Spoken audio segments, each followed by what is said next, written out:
काफी सालों की मेहनत है, तो फीलिंग तो बहुत अच्छी थी। घर पे भी बताया, सब बहुत खुश हैं। अभी तो थोड़ी देर के लिए विश्वास नहीं हो रहा था, but now slowly slowly the feeling is sinking in. या तैयारियों के बीच में कभी सोचा था आपने कि ठीक है यूपीएससी तो निकल जाएगा, आप आईएएस बन जाओगी, लेकिन रैंक 1 इस बारे में सोचा था आपने? मैंने तो नहीं, पर मेरे भाई ने हमेशा से ही सोचा था। लास्ट ईयर भी जब मैंने इंटरव्यू के बाद I miss the cut off by 12 marks, उसने यही कहा था कि तुम चिंता मत करो, तुम फिर से लिख जाओगी, you will again clear it, और तुम्हें भगवान ने रैंक 1 के लिए ही बचा के रखा है। एंड आई थिंक आज उसकी बात सच भी हो गई कहीं ना कहीं। सो हाँ, ये भाई ने मेरे कहा था, मैंने तो कभी नहीं सोचा था। सबको मालूम था कि आज रिजल्ट आने वाले हैं। आपने भी मतलब अंदाजा लगा करके रखा होगा कि ठीक इस समय मैं लैपटॉप खोल करके बैठूंगी और यूपीएससी की साइट पर जाना है, चेक करना है। लोगों के भी एंटिसिपेशन होंगे कि इस बार शक्ति क्लियर कर लेगी। जैसे ही आपने अपना नाम देखा, किसको पहला फोन किया, कितनी खुशी अंदर से, क्या कुछ निकल करके आया, किसको किसको फोन किया? हाँ, एक्चुअली सुबह से ही आज था कि रिजल्ट आ जाएगा, एंड वी न्यू कि 1 o'clock से 2 o'clock के बीच में आना है। तो पहले तो मैंने कोशिश की कि मैं फोन साइड में रख के सो जाती हूँ, बट वो हो नहीं पा रहा था। एंड जैसे ही रिजल्ट का पीडीएफ अपलोड हुआ और मैंने डाउनलोड किया, तो मुझे सबसे पहले मैंने पापा को फोन किया, पापा को बताया, उसके बाद मम्मी को फोन किया। उसके बाद मुझे इंस्टीट्यूट से ही कॉल आया था, जब मैं काफी घबराई हुई थी कि सर पता नहीं पीडीएफ गलत है या फेक है। सर ने फिर बोला नहीं, हमने आपका रोल नंबर क्रॉस वेरीफाई किया है, आप ही का रोल नंबर है। तो that's when finally I accepted कि it's done, it's happening.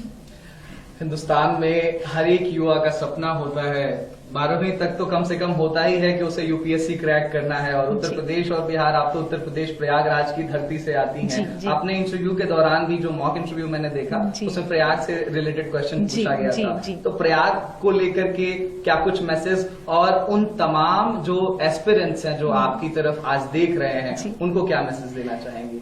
Prayagraj तो मेरी जन्मभूमि भी है, so it's always very close to my heart. I think that place has played a lot of role in shaping me who I am.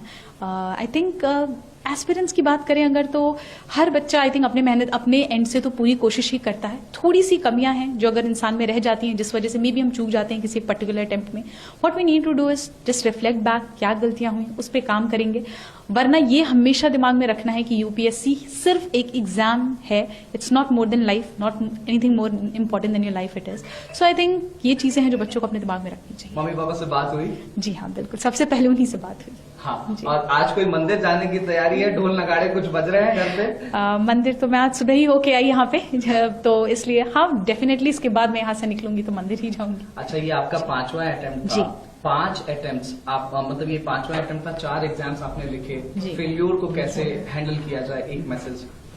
I think अगर आपको अपने ऊपर confidence है कि you can work on it, कि जो गलतियां हुई मुझसे सुधारी जा सकती हैं, खुद के ऊपर सेल्फ कॉन्फिडेंस, पेरेंट्स का सपोर्ट, आई थिंक फैमिली का साथ, इतने से हो जाती हैं चीजें, हैंडल हो जाती हैं। 2 से 3 टिप्स अगर आप जल्दी से आप देना चाहें एस्पिरेंट्स को जो तैयारी कर रहे हैं, आज आपकी तरफ देखना चाह रहे हैं, तो वो क्या होंगे?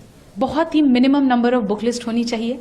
प्रीवियस ईयर क्वेश्चंस और सिलेबस का हमेशा गाइडेंस लेकर चलना चाहिए। And I think enough number of mocks practice करना भी बहुत जरूरी है, so that you get used to the exam conditions जो यूपीएससी को रिक्वायर्ड है। Thank you so much Shakti. ANI